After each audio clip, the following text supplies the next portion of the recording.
Nick Sirianni is a paradox like no other. Initially, the media was hyper-fixated on his introductory press conference. We're gonna have systems in place that They were puzzled as to what Howie Roseman and Jeffrey Lurie saw in this guy. Fast forward to 2022, and the Eagles are now one of the most dominant teams in the NFC. They go 14-3, get a first-round bye. Nick Sirianni is a candidate for Coach of the Year, and Jalen Hurts is in the conversation for MVP. If the story ended here, you'd believe that the media got it wrong. The press conference was a fluke, and even though the Eagles lost the Super Bowl, they'd be back very soon to collect their first ring since 2017. However, if you looked closer, you might be able to see that this was Philly's peak under Sirianni, and his methods of coaching would not be sustainable. And sure, you could argue that this was just a down year, but based on what legendary coach Bill Walsh has to say about leadership,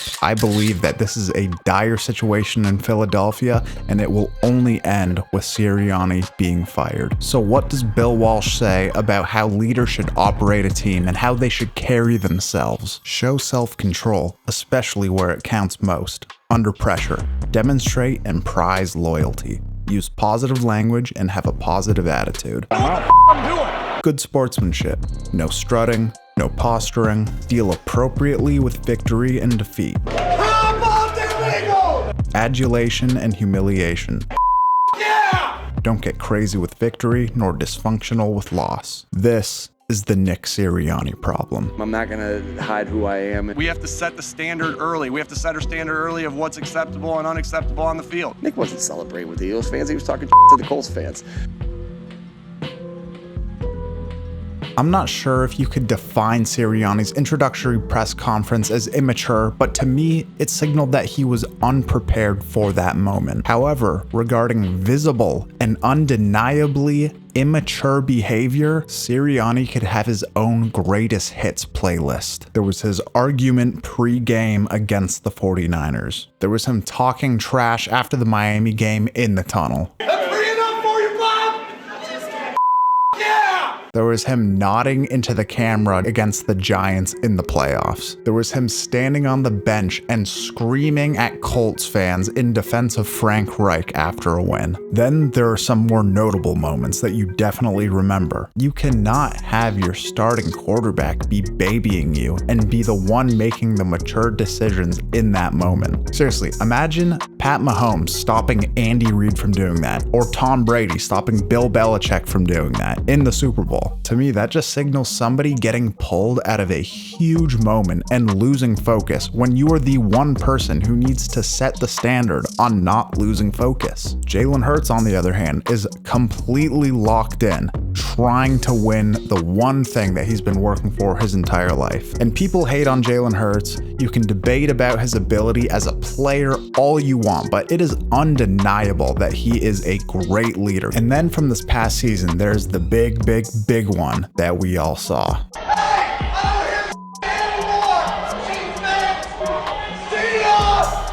The Eagles were gifted a victory because MVS dropped a go-ahead touchdown to win the game. And Nick Sirianni gets to the tunnel and loses his mind like he just won the Super Bowl. I know you lost to the Chiefs the year before, but that is not what that moment is. It's also completely classless. Yes, you can be conscious of those things, but when you show your hand like that, it is supreme unprofessionalism. Honestly, it might be the single most pathetic thing that I've ever seen a head coach do, minus the guy from Friday Night Lights when he lights up Riggins. All the way!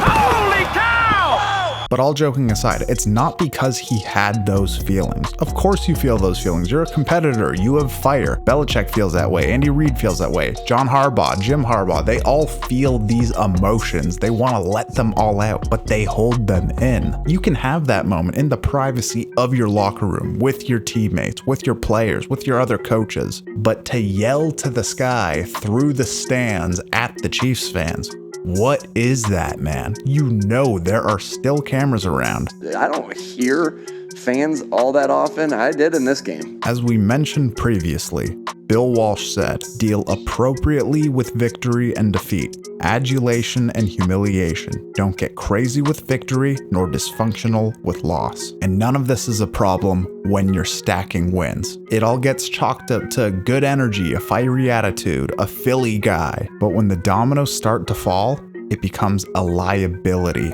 and a point of focus for the media. That is bad news for an organization. So is Nick Sirianni a good coach? What we saw from last season paints the picture that Sirianni is completely dependent on having great coordinators around him. And furthermore, his history shows that he has never been a good play caller. In Indianapolis, he was the offensive coordinator during Andrew Luck's final year in 2018. They went 10-6 and scored 27.1 points per game. Then in 2019, he responded to Luck's shocking retirement and wound up coaching Jacoby Brissett to a 7-9 season. They scored 22.6 points per game that year and missed the playoffs. Then in 2020, he had Phillip Rivers. They go 11-5 and score 28.2 points per game. However, he wasn't the play caller in Indianapolis. Frank Reich was. Maybe that's why he was so animated against the Colts. Frank Reich literally handed this guy a head coaching job. You guys can decide for yourself whether or not that is a worthy resume of earning a head coaching job, but there was something on paper that showed that he had the ability to adapt to different quarterbacks. 3 quarterbacks in 3 different years,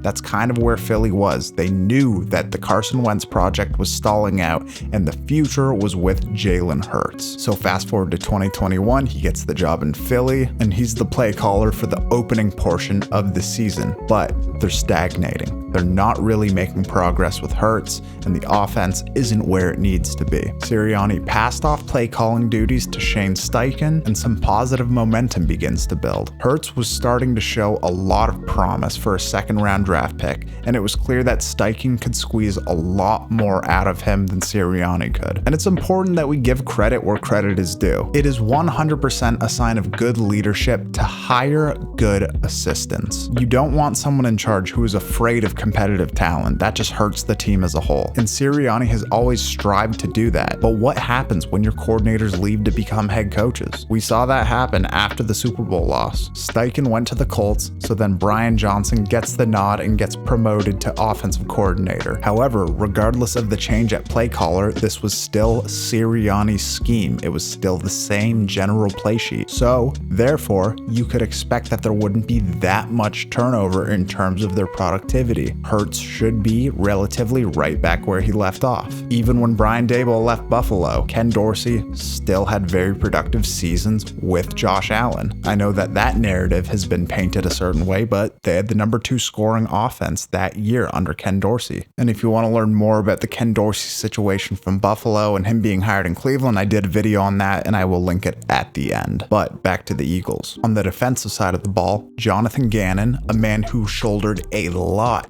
of the blame for the Super Bowl loss against the Chiefs. He was hired in Arizona, and then Sean Desai gets promoted to defensive coordinator. Similar to the offense, the defense was returning a lot of starters, so they were expected to continue with their physical, dominant defensive approach. But cut to week 13 of the 2023 season. Sean Desai has been demoted for Matt Patricia. Yes, the Matt Patricia was handed play calling duties. Yeah, you know what? Again, like they said, they've switched responsibilities. On top of that, the Eagles' offense is spiraling out of control, and there are fights breaking out on the sidelines between players, between coaches, and the Eagles lose 3 straight after starting 10-1. Regardless of all of this though, they were still 10-4. That is not a bad record for that time of the season. They could have still finished with 13 wins and gotten the number 1 overall seed in the NFC. So I had to add this addendum to the video because it wouldn't be complete without it. Literally, the day before I was going to release this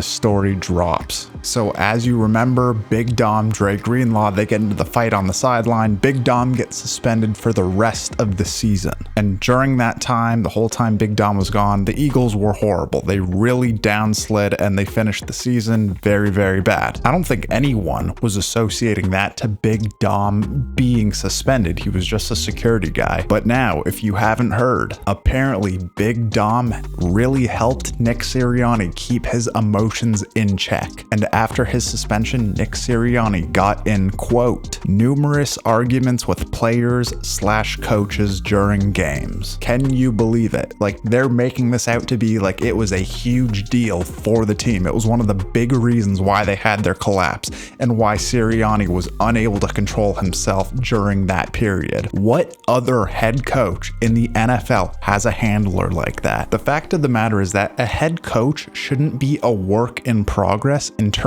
of their emotional maturity and their ability to keep their composure on the sideline on game day. And this is just another insane wrinkle in the long list of wild Nick Sirianni moments that you've already watched so far in this video. The timing of this is truly unbelievable. Like I said, I've been working on this video for a little over a week now, and I've had the idea for this video since November, and it pops the day before this video is supposed to come out. So thank you for watching this addendum. Please continue watching all the way to the end of the video. I promise it's going to be worth it. Let's get back to the original programming. They just had to beat the decimated New York Giants 2 times and then the Arizona Cardinals. And the Cardinals were destroyed. Their season was done. They threw in the towel. But their former DC, Jonathan Gannon, I'm sure he was licking his chops for this matchup, ready to hand his former boss a nice L.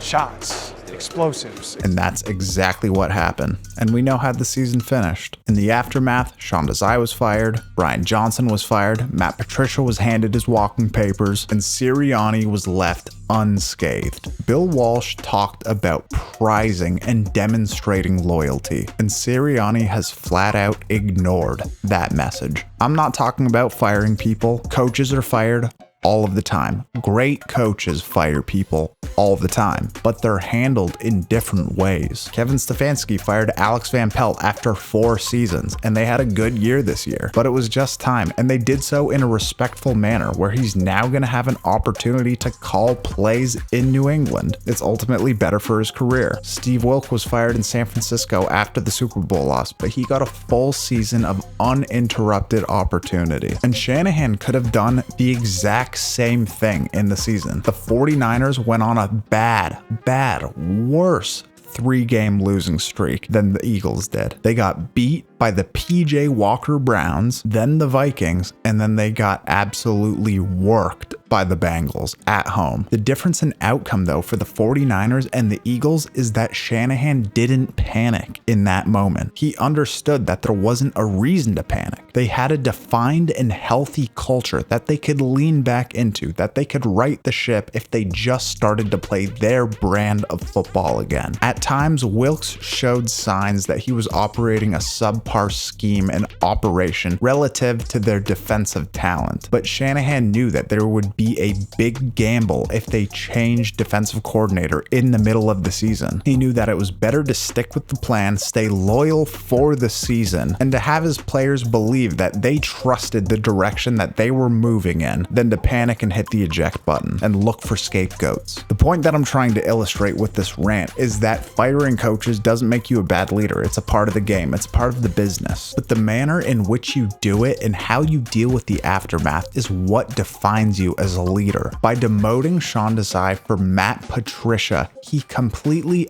undercut his staff and demonstrated that no one was safe from a similar move happening. He emasculated a first-time defensive coordinator and handed play calling duties to one of the most disliked coaches in NFL history. Then, when Brian Johnson was fired, he placed all of the blame for the lack of offensive firepower and for Jalen Hurts' regression, even though he repeatedly claimed that it was his scheme, meaning Sirianni, and that it was unfair for the media to judge Brian Johnson so unfairly. It's no surprise that Philly lost in the wild card to Tampa. They were emotionally spent from a 7-week collapse that resulted in players becoming dissatisfied with the organization, from conflicts being created in the locker room and on the sideline. sidelines, and now heading into 2024, Kellen Moore and Vic Fangio are fantastic pickups. They are definitely in a better place in terms of their coordinator positions than they were last year. But what happens if Kellen Moore's offered a head coaching job after the season? That's also dependent on if they can even turn things around and if Moore has the ability to get Hurts back on track. But if they do have a good season and Moore does get a job, you're left with yet another hunt